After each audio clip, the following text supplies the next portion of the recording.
Des dizaines de fonctionnaires des Nations Unies ont condamné les attaques survenues à Paris vendredi dernier. Le secrétaire général a pour sa part rendu hommage aux victimes des attentats à la mission permanente de la France à New York. Accompagné de son épouse et en présence du représentant permanent de la France auprès de l'ONU, Ban Ki-moon a signé le registre de condoléances et a dénoncé des attaques terroristes méprisables. En ce moment de douleur et de deuil, les pensées sont avec les familles et les proches des victimes.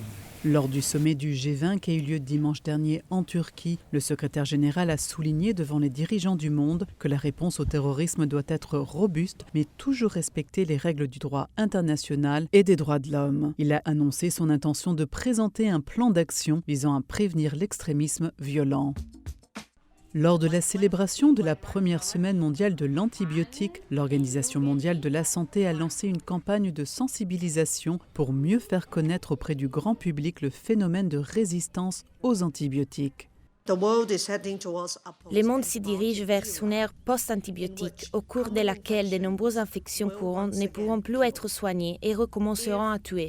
Si les tendances actuelles se poursuivent, les interventions sophistiquées comme la transplantation d'organes, la chimiothérapie des cancers, les remplacements articulaires et les soins des enfants nés avant terme vont devenir plus difficiles, voire trop dangereux à effectuer.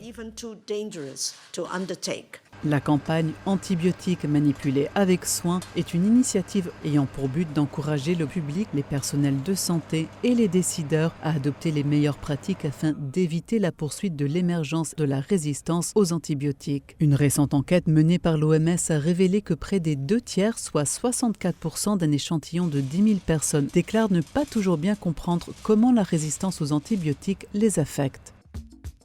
Alors que l'épidémie d'Ebola en Afrique de l'Ouest n'est toujours pas complètement terminée, l'un des pays les plus touchés, la Sierra Leone, est libre de transmission. Et cette semaine, la Guinée a commencé le compte à rebours de 42 jours après le dernier cas. La dernière personne infectée dans ce pays est une petite fille âgée de 3 semaines appelée Nubia.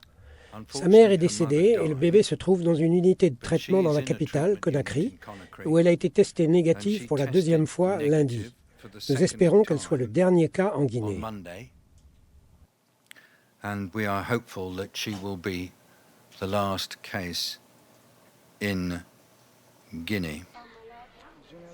La Guinée sera déclarée exempte de la maladie à virus Ebola après 42 jours, à moins qu'un nouveau cas n'apparaisse pendant cette période. La Sierra Leone fait l'objet d'une période de surveillance renforcée de 90 jours pour prévenir toute réapparition de la maladie. Pendant ce temps, au Libéria, qui avait été déclaré exempt de contagion au mois de septembre, un nouveau cas d'Ebola a été confirmé lorsque plusieurs membres d'une famille ont contracté le virus. Et les défis persisteront même après la fin de l'épidémie.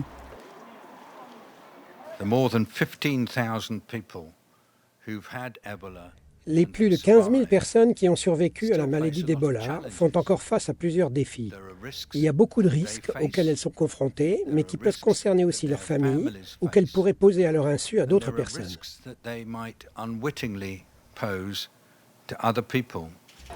Depuis le début de l'épidémie d'Ebola en Afrique de l'Ouest en décembre 2013, il y a eu 28 634 cas confirmés et 11 314 décès.